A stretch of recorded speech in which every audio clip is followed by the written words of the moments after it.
Hi everyone, this is Perfume Coast, so welcome to my channel.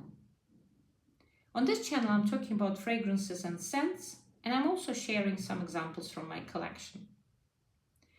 So I've decided to dedicate a few further videos to some most popular profiles in the perfumery. And today I'll be talking about Woody Gourmand profile, of which I happen to be an owner of quite many perfumes. But without further ado, let's jump into the ocean of perfumes.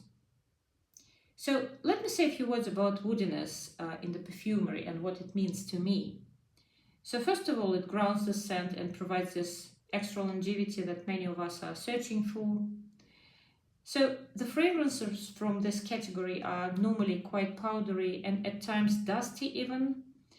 But as with any other profile, depending on how specific perfume is blended and what is blended with, we're getting this or that impression. And that's the beauty of the perfumery, isn't it? So I'll start with the cheapy but goodie. It's quite simply called Star, and it's by the French house Mauboussin. And whilst being a designer release, it can, in my view, live up easily to the expectations from the niche house. That's how good it is. So let's take a quick look at what Fragrantica is listing in terms of the notes. So the top is quite fruity.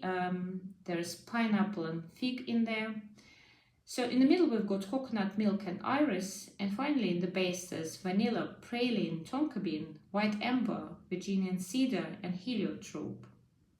So this fragrance is of course starting off with this common denominator for this profile, which is woodiness. So this fragrance is woody, sweet. Sweetness is coming from pineapple. It's slightly lactonic, but not an awful lot of. And so it remains across its whole lifetime. Plus, the good thing about this fragrance, it lasts quite well and quite long, in my case about 5 hours. So overall, quite a good and interesting scent, especially for the money that you're paying. So talking about stars, next up we've got the release by Italian house Fugazzi, and it's called Vanilla Haze. So as far as this one is concerned, let's take a quick look at the notes as usual.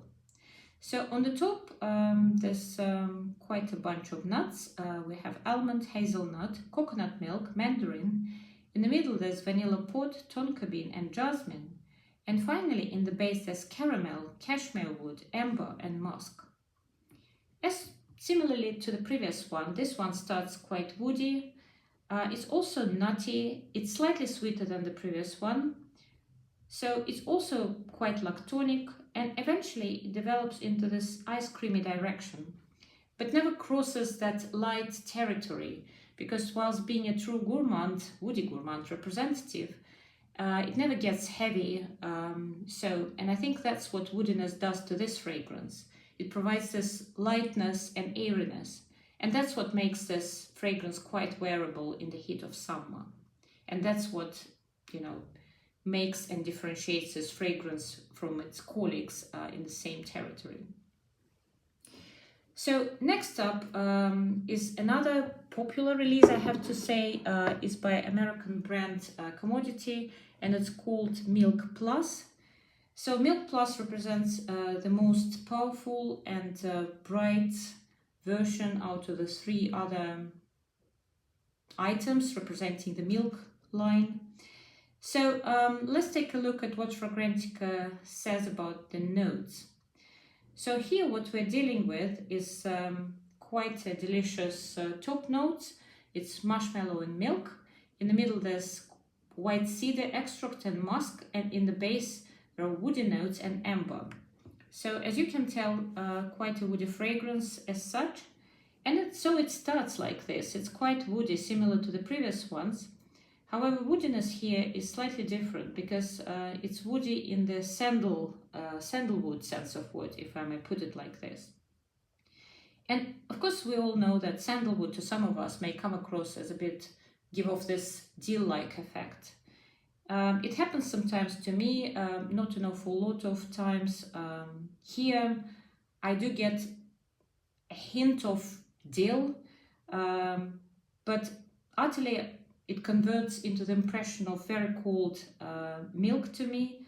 I have to say that this is the least sweet fragrance as compared to the previous ones. And eventually this scent transforms fully into this extremely cold, unsweetened milk direction. So overall, quite a good release. Also, I have to say that it's quite unisex, but quite pricey as well. So next up is another, interesting release belonging to the same profile. It's called Clandestine Rendez-vous by very hard to pronounce Belgian brand, which is called Soeurs de Nuit. I'm pretty sure I'm butchering the name, but it's quite hard to pronounce. So let's take a quick look at what Fragrantica is listing here. So what we're dealing with here, instead of the pyramid, is this cluster of notes, and specifically it's dark chocolate, cedar, blonde wood, milk, tonka, patchouli, white musk, orange, vanilla bean, amber, and heliotrope. Again, as you can tell, quite a woody fragrance. So it starts very similarly to milk commodity. It's very woody, a bit, dill-like effect again is coming through. It's not sweet initially, it's cold and milky, but the difference compared to the milk release, the difference is that it transforms quite a lot.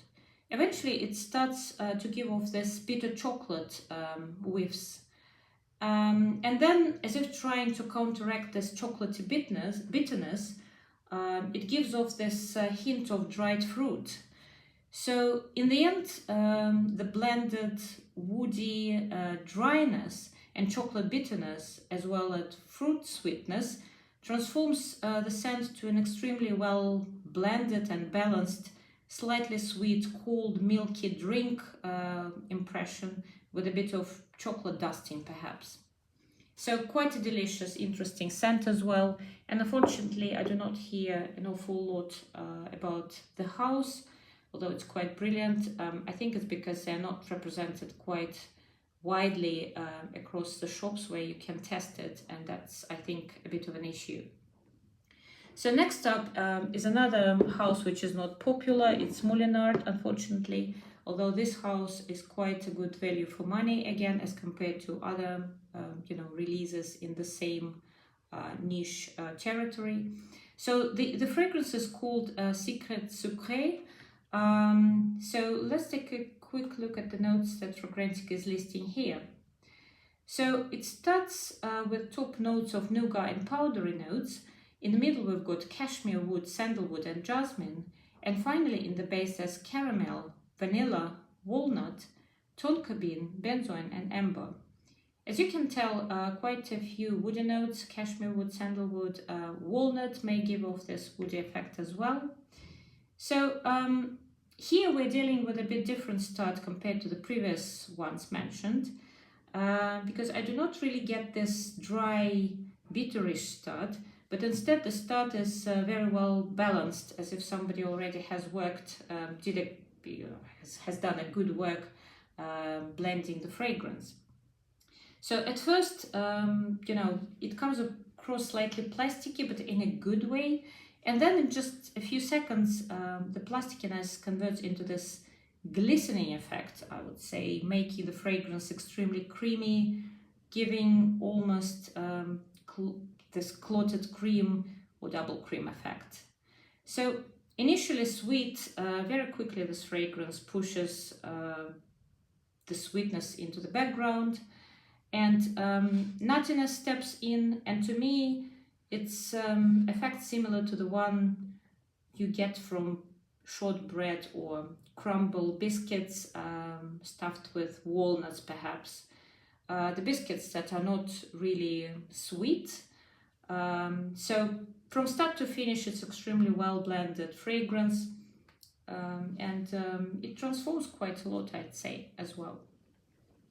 So next up is the release by the house Italian brand, well-known brand Xerjoff, and the fragrance is called Shunkoin. I think that's the way to pronounce this scent, not sure, but I think it is. So in terms of the notes, what we're dealing with here is vanilla, powdery notes, sandalwood, orris root, woody notes, cherry blossom, olibanum, and tea leaf. So this one starts off woody, but quite green as well, and I'm not quite sure where the greenness is coming from. Probably it's this, slightly elevated way to perceive the sandalwood, maybe along the lines of dill-like effect. But it could also be that the woodiness is coming from the leaves of the tree. So very quickly it goes into this sweet and powdery vanilla, then eventually creaminess joins the scent as well, and a bit of bitterness as well. So what I'm left with, as many describe as this rice pudding, as far as the fragrance goes, especially this is what you're getting in the air, because if you put your hand up close, then you will still feel this a bit greenish effect. So it's quite different from all the rest, but nonetheless I'm enjoying it a lot, and it's quite a unique scent as well. So next up we've got Tonka Sesame, and this is a release of the house EPC. So what we're dealing here with is obviously what the name suggests. So let's take a look. So what we're having here is sesame seeds, hazelnut, tonka bean, vanilla, almond, heliotrope, cedar, and patchouli. Again, the cluster of notes. So this one is a delicious release. It's extremely gourmand and nutty start that stays pretty much the same, which is a good thing. So you're getting tons of powdery, non-sweet hazelnut, and it's either the impression of roasted hazelnut and its dusty shell, or the impression of sort of non-roasted hazelnut that's not fresh from the tree, but slightly dried, but not yet roasted. So if that makes sense. So the only transformation point is that the scent gets slightly smoky towards the dry down, and that's how it remains basically. So the sister fragrance to this one would be another release by the same brand, which is called Tonka Extraordinaire. And the notes are quite similar, and the scent is quite similar, although I'll talk also about a bit of a difference between them. So what we have here again is sesame, hazelnut, almond, tonka bean, myrrh, vanilla, frankincense, labdanum, and patchouli. So again, it's very similar to the Tonka Sesame. However, as the bottle suggests, the scent is a lot darker and smokier, and all this is due to the presence, obviously, of frankincense, labdanum, and myrrh, which make altogether this scent a lot heavier, but heavier in a good way. So you can still get this very hazelnutty effect, and I'm getting slightly amber effect as well, although there is no amber. So a lot of times people are considering this release sort of masculine version of Tonka Sesame, although to me they both are extremely utterly unisex fragrances. So finally I think we have another one left in this profile, and the name I think is the most difficult one because again it's in French. So it's by the house L'Artisan Parfumeur, and it's called Il Etait un Bois, which means one. Well, I will not be translating, even trying to translate this fragrance in all honesty. So let's take a quick look at what Fragrantica lists here. So quite modest notes bunch. So quite simply it consists of buckwheat, vetiver, and cedarwood notes. So starts off woody green. So I'm getting zero sweetness, literally. It's extremely dry scent, Eventually, this scent starts to give off this, quite prominent buckwheat product effect. And buckwheat, of course, is a sort of cereal. And closer to the dry down, it goes back to the green territory, which is unusual, because once the fragrance transforms from the beginning to the middle, then you're not getting back. So that's not what's happening here. It does goes back to its greenness a bit, which is very unusual again. But overall, this is quite a pleasant scent, so quite unisex as well. And I think it can appeal to both groups, those people who love their gourmands and those people who are fans of green forward fragrances. So that's it, guys. This wraps up this slightly longer video as compared to my usual ones. If you like this video, please give this video a like, subscribe to the channel. Thank you very much for watching, and I hope to see you on the next one. Bye bye.